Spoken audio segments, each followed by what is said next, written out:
former President Trump, he is really distinguishable because of the obstruction factor, as far as we know. Again, maybe something more will come out. But right now, he's the only one who appears to have quite willfully and seemingly quite deliberately, or at least the staff around him, although it seems like he was personally involved as well, in deliberately trying to withhold these documents and even lying about it to the Justice Department. Those are the things that, again, really problematic. I think that people understand are problematic and that are ultimately going to bite him. And it makes it easier to focus on those if the broader problems about classified information are much more systemic. I'm Quinta Jurecic, Senior Editor at Lawfare, and this is the Lawfare Podcast, January 31st, 2023. It seems like everyone has classified documents stashed away these days. First, it was Donald Trump, with the Justice Department investigation into documents stored improperly at Mar-a-Lago. Then it was Joe Biden, with news that documents bearing classification markings were found at Biden's Wilmington home and at the Penn Biden Center. And now, former President Mike Pence has also uncovered classified materials at his home. What on earth is going on? I sat down with Lawfare Editor-in-Chief Benjamin Wittes, publisher David Priess, and Senior Editor Scott Anderson to discuss. We talked about why classified documents are suddenly showing up everywhere, how to understand the differences between the Trump, Biden, and Pence cases, and what to make of the pickle that Attorney General Merrick Garland now finds himself in. Before we begin, I want to give a quick apology for some technical difficulties we had during this conversation. David unfortunately had to drop out partway through, but we were able to loop him back in for the last question. Sorry about that. It's the Lawfare Podcast, January 31st. Even more classified documents. This story about misplaced classified documents seems to be here to stay. So when you all last convened on the podcast, Attorney General Merrick Garland had just named Robert Hur as a special counsel to investigate documents with classification markings found at President Biden's Wilmington residence in the Penn Biden Center. This, of course, was after Garland had appointed a previous special counsel, Jack Smith, to look into the classified documents held improperly at Mar-a-Lago, along with Trump's role in January 6th. Setting aside the January 6th issue and focusing just on the documents with classification markings, things have continued to develop. Ben, would you be able to just give us an overview of what's happened in this space over the last couple of weeks? So the first thing, these are not in sequence, but the first thing that happened was that there was a Justice Department search of President Biden's residence, which took place over 13 hours. So it was a very thorough search. It was done on a consensual basis. The second thing that happened was that there were more classified documents found in former facilities. This time the perp was Mike Pence, the former vice president. And the third thing was that in response to these events, the National Archive wrote to all former presidents asking them to just take a look and make sure that they didn't also have classified material. So I think the basic way to understand what's happened is that the story has metastasized a bit, affected more different people in more different ways. I want to just dwell for a moment on the fact that classified documents, which are supposed to be handled with great care and not strewn everywhere, just seem to be falling out of people's cabinets, stuffed in between the couch cushions, hidden under the bed. David, what do we make of the fact that there are apparently classified documents just scattered around all of these presidential residences? Look, it's odd. It's not odd to me that the former presidential papers would have mixed documents of classified and unclassified. That's not weird. That's the nature of government, and that's what the National Archives processes for years and years after a president leaves office. That's done both in Washington and at the presidential library sites in many cases, where researchers can prompt declassification requests, seek to look at classified materials, and then they go through a process which in some cases takes many, many years. I have learned far too often. So there is a process for doing that. The odd thing, of course, is it being in the personal possession of the president, or in the personal spaces of the president, be that a private office or a resident. That's not supposed to happen. As a former president, you're supposed to only have a few avenues toward classified information. One of them is with the approval of the current president. You can go to a government facility and have access to classified information. That could be going to a government facility, such as an FBI field office near your new residence, or it can be going to DC and getting briefed by a government agency or department. Or you could be like former President George H.W. Bush, who sat in on intelligence briefings with his son at the White House when his son was president. You could have briefings come to you, and you could have the intelligence community, or presumably others with access to classified information, bring classified information to you and brief you on them. Maybe they would show you documents. Maybe they would just talk. I know this because I did it. As a CIA officer, I went and briefed former President Bush 41 when he was a former president. Did not leave any documents with him, simply talked to him about the subject we were briefing on. And then, of course, a president could have them in his files because they became intermingled with what the president thought was personal property. Now, the funny thing is this is only a matter for presidents from Ronald Reagan forward, because the Presidential Records Act, I believe, signed in 1978, but did not apply to the current president at the time, Jimmy Carter. And that is why the National Archives has sent, I believe, an email to the former president's offices from Reagan forward, asking them to please look through all the materials to confirm that they didn't accidentally get any classified material or other presidential materials intermingled with the personal material. So that's the general overview of the way we look at the classified information in former presidents.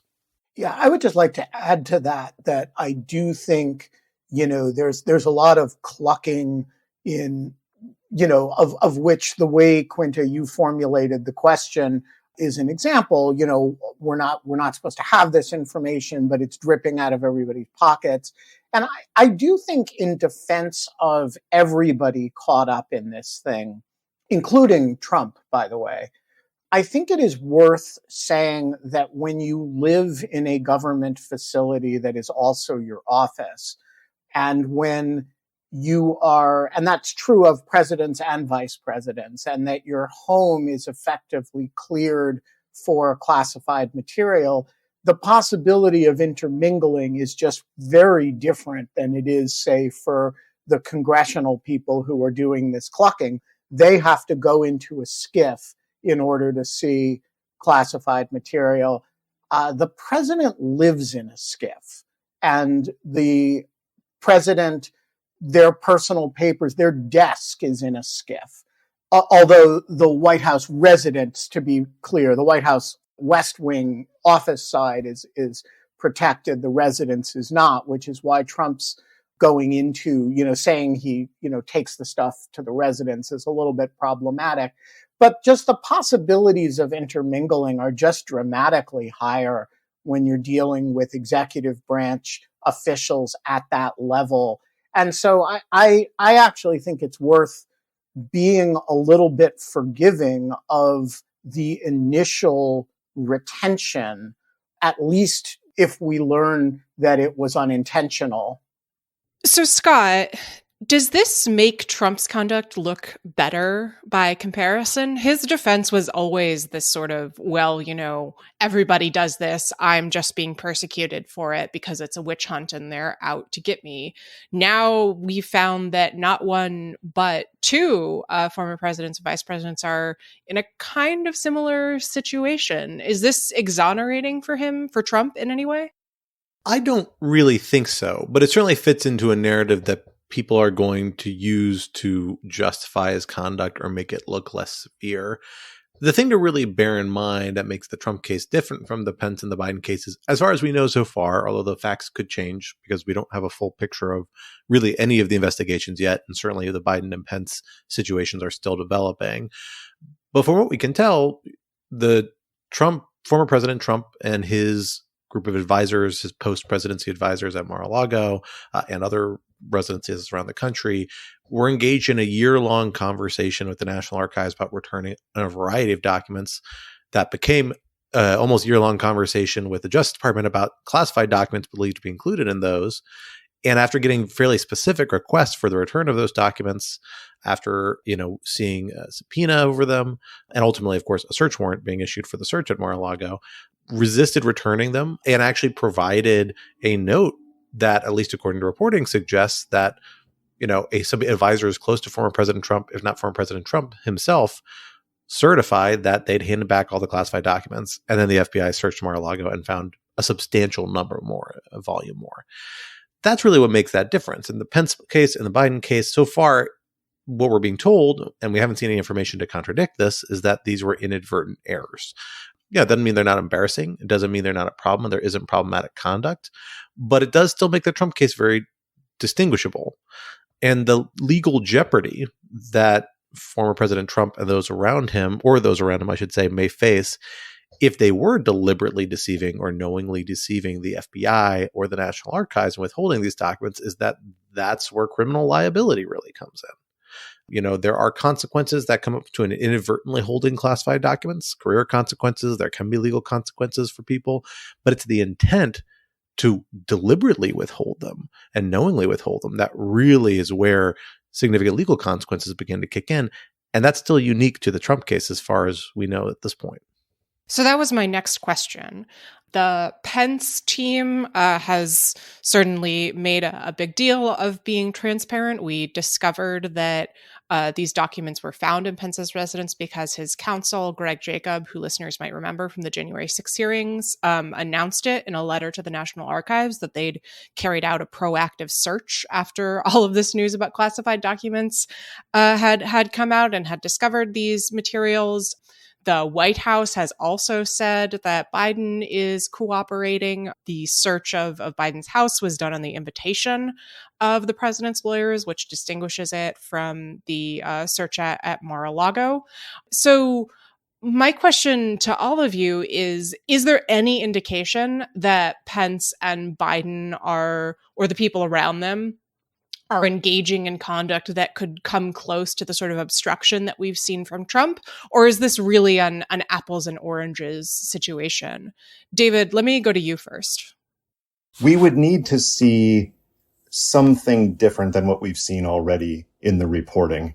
That is, if the reporting coming out were to say that, in fact, the archivists had pointed out to either Pence or Biden, or to staff around Pence or Biden, that these were clearly presidential materials, and the outgoing president or vice president or the staff around them said, too bad, we disagree, we're taking them anyway, then that could change things. But based on what we've seen so far, I don't think we have anything other than embarrassment and cooperation, which is not a good political look, but it's probably a pretty good legal look, given that it's the archives that is supposed to look at this material and go through it before the departure from Washington. The problem, of course, is that the National Archives is horrifically and perennially underfunded and understaffed. And just recently at an event at the Lyndon Johnson Library, Tim Naftali, who used to run the Richard Nixon Library and understands a lot of archive dynamics, pointed out that the National Archives and Records Administration has neither the staff nor the time at the end of a presidency during the transition, nor any real authority to check all of the boxes deemed presidential or vice presidential versus personal. So that's a separate issue that probably governs whatever we should do about it in the future. And Scott, do we know anything about what kinds of documents were found when it comes to Biden and Pence? When it comes to Trump, we know there was some reporting about what the materials were. A lot of them seemed to be highly sensitive. We know some of them had to do with nuclear programs, material that you really don't want getting out there. Do we know if the material that was found in the Pence and Biden residencies is kind of along those lines? Or is it more, remember not to mention this to such and such ambassador? We don't have any information about what the content of the information is recovered from the Biden home, from the Penn Biden Center, or from Pence's custody is at this stage, at least certainly that I'm aware of. And this has actually been a point of contention with folks on the Hill. We've seen committee leaders, bipartisan, it's worth noting Marco Rubio and Mark Warner both kind of saying things in this direction on the Senate intelligence side, saying that we think we actually need to see these documents or know, or at least know more about what they are to understand what's happening here and to exercise oversight. In the Senate Intelligence Committee context, I think they're really more specifically talking about oversight of handling classified information. They said, we're not worried about criminal investigations. That's fine. We understand you don't want to share information on those. And DOJ has already pushed back pretty strong against efforts by the House Judiciary Committee, chaired, of course, by Representative Jim Jordan, to ask for information on those investigations. DOJ has rebuffed those, but we did see ODNI, Avril Haines, come in, give a briefing to the Senate staff, perhaps the House staff as well, I don't recall. But coming out of that, people were very frustrated on the Hill that they weren't given more information about what these documents look like. The one thing I do think we know, although it's a little bit of inference, so there may be some gray area here, is just about the volume. We know a substantial number of documents were recovered from Mar-a-Lago, whereas by contrast, my understanding and my recollection from media reporting is that it's about, a dozen to a dozen and a half documents in the Biden case between the documents recovered from the Penn Biden Center, from his garage. I think it was 6 additional documents from his garage. And there were, I think, 1 to 3 additional documents recovered from his residence after the fact. In the Pence case, it was similarly described as kind of a handful of documents. I don't think we have a concrete number. And who knows what this means? Like maybe one of those documents is a 140-page Redwell, and so that's actually really substantial. But it sounds like they're kind of scattered handful of pages, whereas there was a substantial density of records recovered from the Mar-a-Lago estate. Remember, came out in the litigation, kind of register the FBI produced of all the different documents they recovered, which included several dozen labeled classified in various regards. And we know that also included high levels of classification, specific designations for specific programs, things like that. We don't know any of that for the Pence Biden case. We just know it is a number of fewer documents, at least so far. One of the other things that's interesting here, and that I think we don't quite know the answer to, is we know in the Biden and Pence case that there is no indication that the documents were willfully taken, although we might develop that information. It seems like they were found, surprised people years later, or in Pence's case, a couple years later. In the Trump case, there's some indication that the material was taken a little bit more willfully, although that remains a matter that the investigation will have to establish. When Trump was asked to give them back, he is reported to have insisted to a bunch of staff, they're mine, and people have described some of them as kind of memorabilia trophies, like, for example, the letters to and from Kim Jong-un. And there is an implication in some of that reporting that this stuff was not simply boxed up by staff and taken, but more deliberately retained by Trump, which would be a difference as well. I want to be careful with that because I don't think we're in a position yet to say either that Pence or Biden didn't retain them willfully or that Trump did. But I do think some of the reporting has kind of intimated that. So let's talk about what this means for the Justice Department, for Merrick Garland. Of course, Garland appointed a special counsel in the Biden case, sort of as a mirror to the special counsel in the Trump case. Do we now need another special counsel? Scott, what do you think? Well, the Attorney General has put himself in a little bit of a difficult position, maybe less so now, but certainly if Mike Pence were to declare for the presidency, which is something that is definitely a possibility. We know his people have been talking about.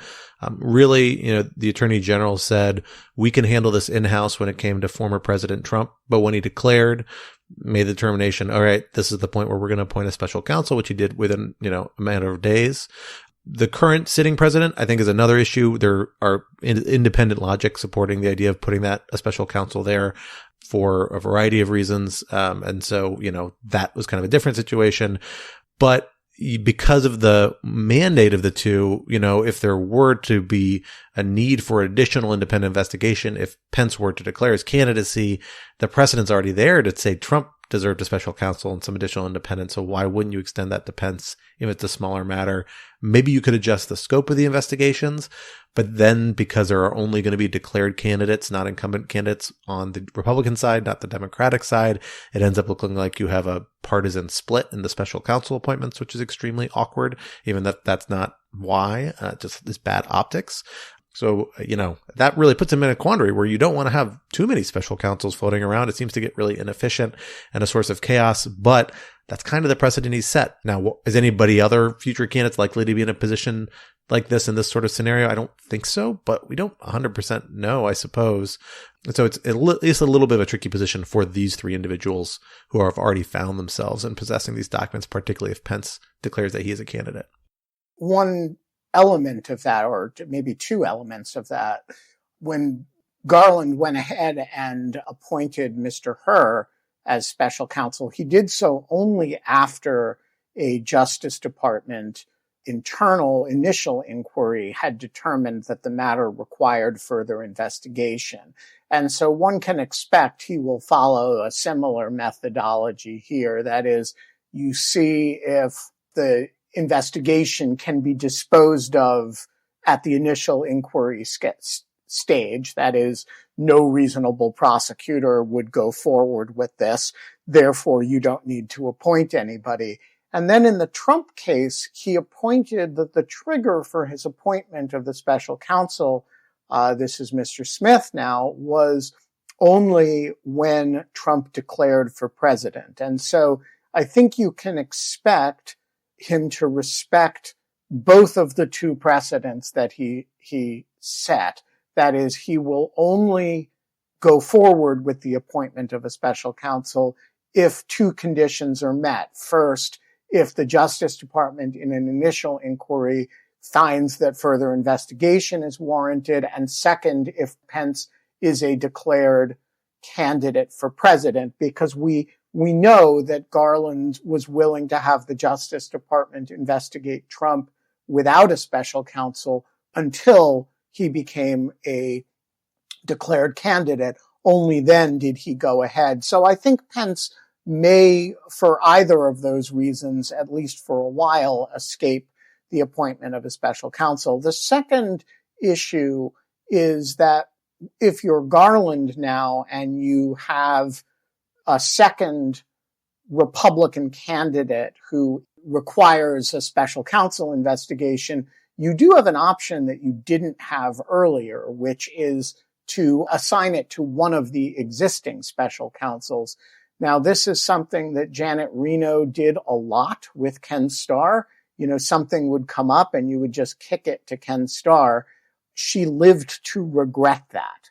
And so I think you will have Garland, who was in the department at the time, in a senior position, will be very aware of both the pros and cons of not proliferating special counsels on the one hand, but also not assigning a special counsel who's kind of got multiple jurisdictions going at the same time. If you went that way, that is to assign it to one of the existing ones, you'd have to ask which one is the right one. Do you assign it to Jack Smith because he's the guy who's investigating people who were running against Joe Biden? Or do you assign it to Mr. Hur on the theory that he's the one who's investigating the less complicated ones that don't involve, significant obstruction elements? They're just more routine mishandling matters. So you can argue it 10 ways from Sunday, I think, and it's going to end up being a difficult and complicated question. Yeah, so let's talk about the difficult and complicated questions here. Jack Goldsmith of Lawfare, as well as of many other places, had a op-ed in the New York Times basically arguing that rather than the special counsel setup giving Garland more cover and making things easier for him in deciding whether and how to prosecute these cases, it may actually make things more complicated. Ben, can you walk us through what Jack's reasoning was there and maybe extend it to where things stand now that Pence is also in the mix? So first of all, we don't yet know if Pence is in the special counsel mix, but Jack's argument, with which I think disagree, is that having two special counsels is a problem because they're both guaranteed significant independence and they may go different directions. One may be more aggressive than the other. And so you may end up with a situation where it's very hard to reconcile their actions with each other. I think there is actually a mechanism that potentially resolves this, which Jack does mention, which is that both are required to write final reports. And so, one issue is who goes first.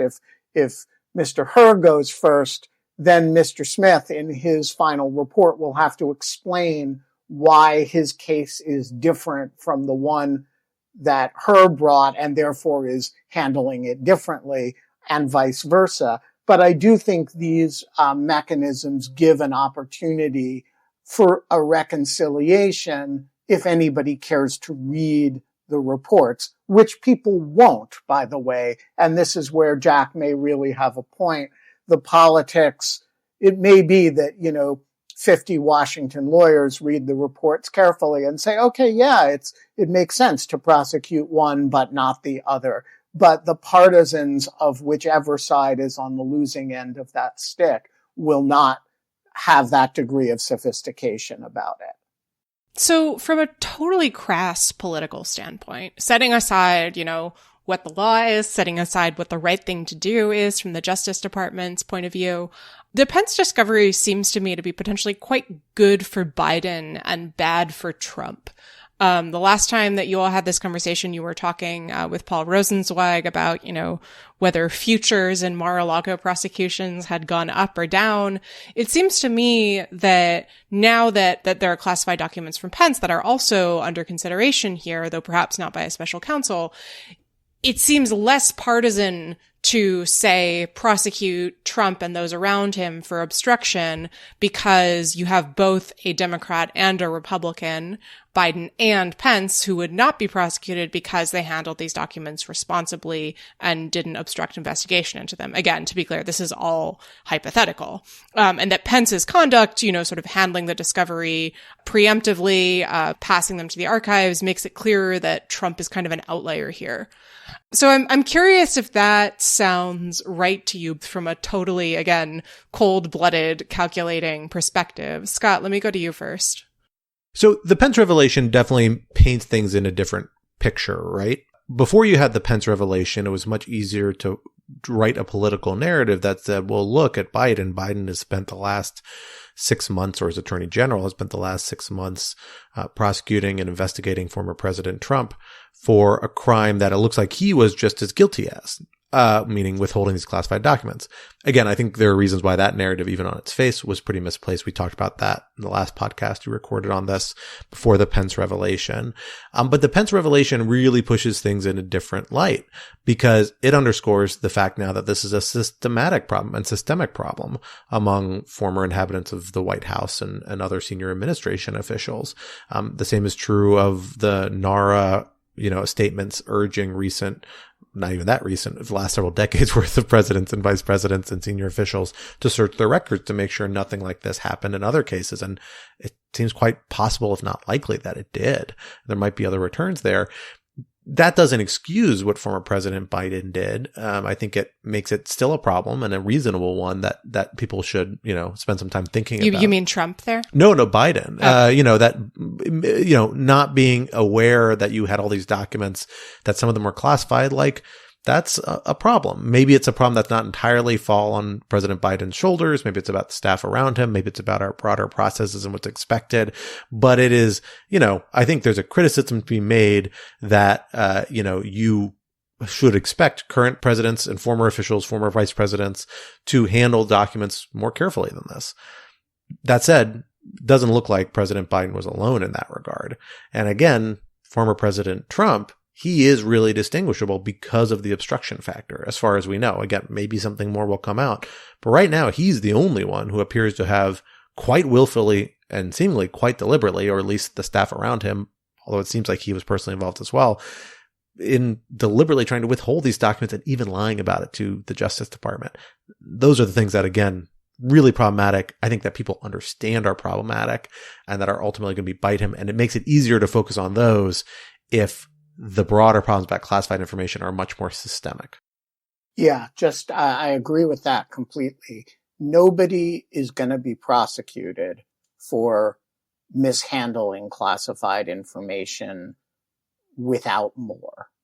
But that was always true. If that weren't true, Hillary Clinton would have been prosecuted, right? And there was never a chance that Donald Trump was going to be prosecuted merely for mishandling classified information. The relevant question is, in all three of these cases, is what more is there?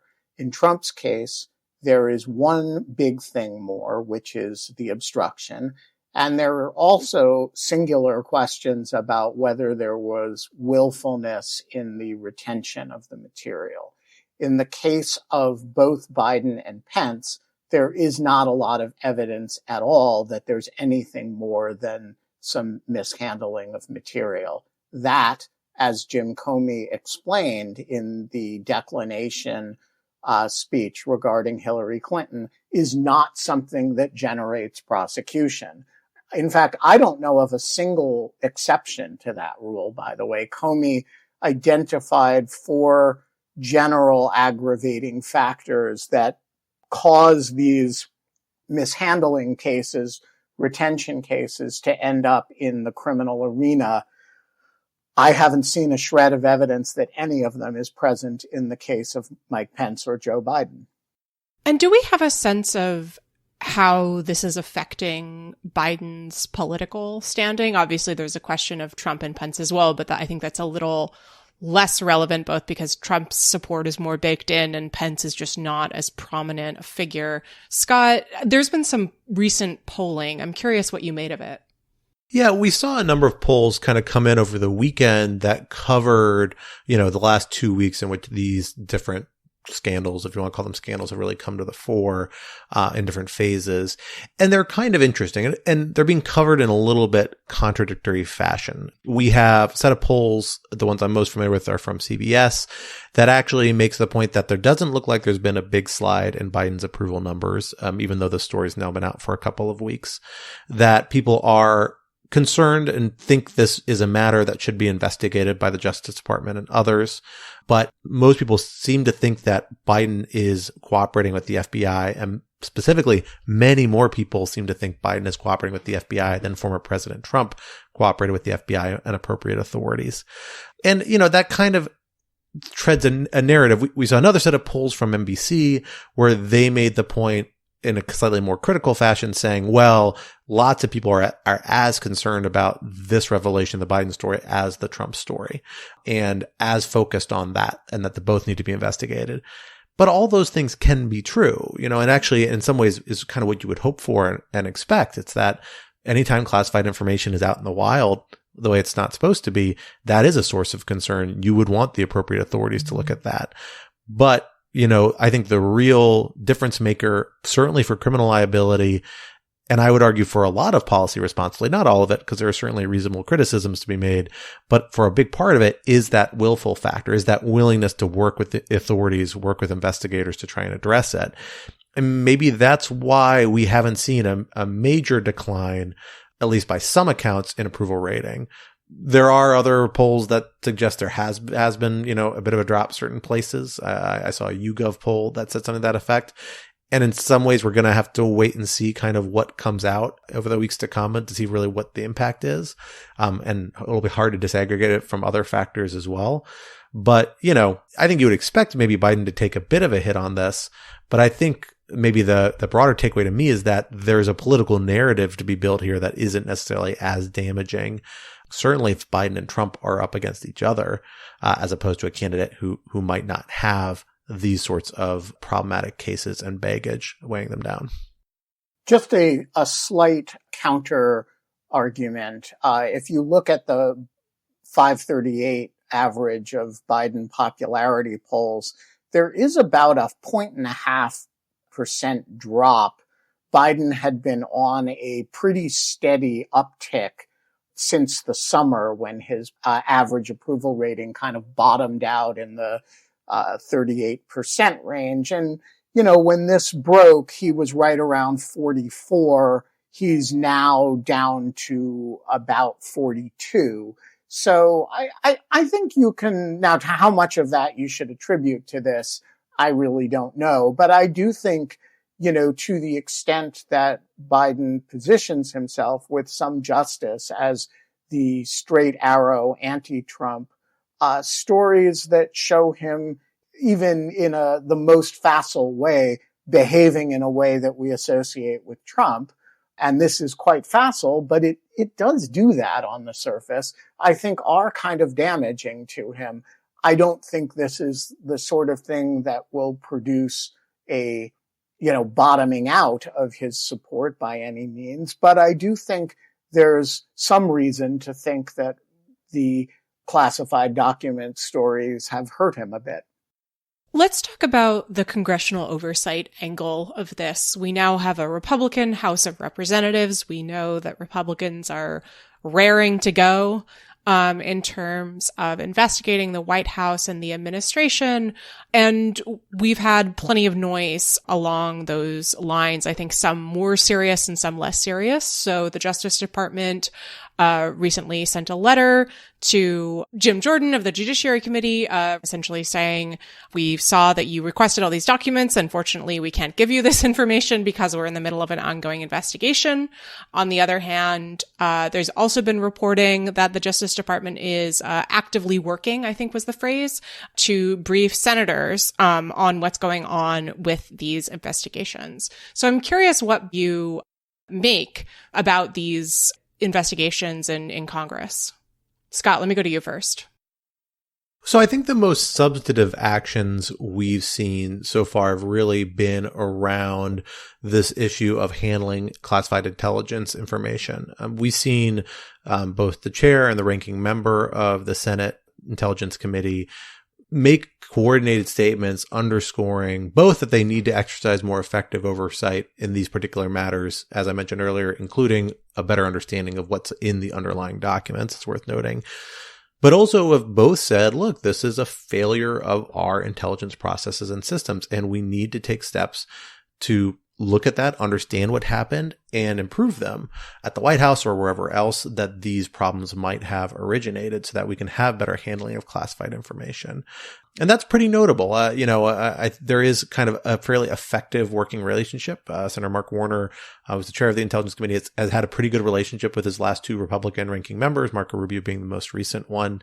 And they seem to be kind of at least coordinating on talking points about how to handle that element of the story, which is interesting.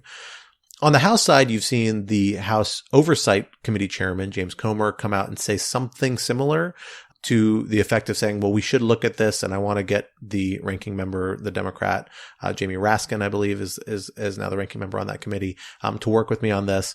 That looks good and sounds a lot like kind of the similar statements come from the Senate side, but it's been paired with a lot of other strange inquiries. Particularly, Comer has made a lot of statements drawing suggestions of innuendo about the Penn Biden Center, and has written to the University of Pennsylvania, where it is housed institutionally, to ask for money about the center and particularly how it was funded, and has suggested that there was some reporting in the media about a spike in certain unspecified Chinese donors around the time the center had started, and that he's connected this in public statements. Maybe there's a there, maybe there's not. I don't know, but that sort of speculation obviously is politically loaded and a little disappointing, and underscores the extent to which this really will be a political football. We've also seen several other officials come forward and say, oh, well, we also need to check about Hunter Biden's involvement in this, trying to integrate this story with a broader narrative that paints the Biden family as somehow corrupt or using government resources and information for its own purposes. That's going to just be part of the story, and Congress and members of Congress going to play a central role in weaving that, as we kind of come to expect, sadly, in these sorts of scenarios. But there are points where people seem to be taking aspects of this more seriously. And particularly when you talk about reforming classified information and how to handle it outside of a criminal law context, and particularly when it seems to have affected senior members of both parties, and it's something both parties agree is actually a problem. This could be the sort of issues that we actually could see Congress do something over the next year or two and hash it out. It's technical, it's nonpartisan, doesn't provide a clear political advantage, and it can be pretty isolated. So, from other political issues, hopefully. That might change if, if prosecution does go forward to former President Trump or people around him that politically charges it, but it doesn't have to go that direction, and perhaps it could even be insulated from those sorts of effects. So there's at least early signs that there might be enough people on both sides of the aisle interested in doing something productive here to address the underlying systemic problems behind some of this. And that's encouraging, at least. Count me very skeptical. I look at this and say, this is an area where Democrats smelled blood in the water prior to the Biden revelations, and almost certainly rightly so. But Congress didn't need to get involved, of course, because the Justice Department was investigating it. And by the time anybody realized it was happening, was sufficiently far along that it could execute a search warrant at Mar-a-Lago. The moment Biden has this problem, Republicans smell blood in the water on their own, and they can't rely on the Justice Department for two reasons. One is that in no sense do they control it, or do they have confidence in the people who do. And more importantly, that they, like we, suspect that the facts maybe aren't bad enough that the Justice Department would actually do anything. And so what can you do to hasten this along and make it as bad and as painful as possible for Biden? You can get Congress involved. And so they will do that. And they will do it in a fashion that is as focused on Biden as humanly possible. That's why Comer is bringing in the Hunter Biden stuff, and why the Penn Biden financing is, even responsible members are mentioning it on the Sunday talk shows. I agree that there are actually institutional issues to address here, and that they are interesting, and they are the sort of things that we might hope you could focus on. I just don't believe that that's likely to be what happens, especially because the new Republican majority in the House, and to be clear, this is going to be a House problem, not a Senate problem. The new Republican majority in the House has a inability to pass legislation, and so its major weapon is going to be investigative. And so that is, I think, why the pressure to reveal the documents that are subject of active criminal investigation in both the Trump and Biden cases is now leading Tom Cotton to refuse to allow anybody to be confirmed, right? This is the tool, and it is replaced a whole lot of other things. You don't hear that much about Hunter Biden's laptop anymore. And so I think once you've invested a lot in it, you can't then go back to, well, let's work on some responsible institutional legislation. So I hope very much that Congress listens to the sage counsel of Scott R. Anderson, but I fear that this is one where the better angels of their nature will get stomped on like a cockroach. So yes, there is some reform that needs to happen. Frankly, it involves boosting up the funding and staffing for the National Archives, because this isn't something that the staff of the president or vice president is inherently equipped to do. You need an archivist who understands the difference between presidential records and other materials. But Comer goes on to say something that I think is quite wrong. He says, there's no hurry on this right now. This just needs to happen prior to this administration going out of office and the next administration coming in. Well, that could be as soon as, 21, 22 months. That could be possibly, that could be very soon. And that may seem like a lot of time, but we're talking about hiring archivists, which is not an immediate thing. That is not a skill set that there are millions of people out there who are trained archivists at this level, and then getting them up to speed on issues having to do with this. So that means mentoring and all kinds of things.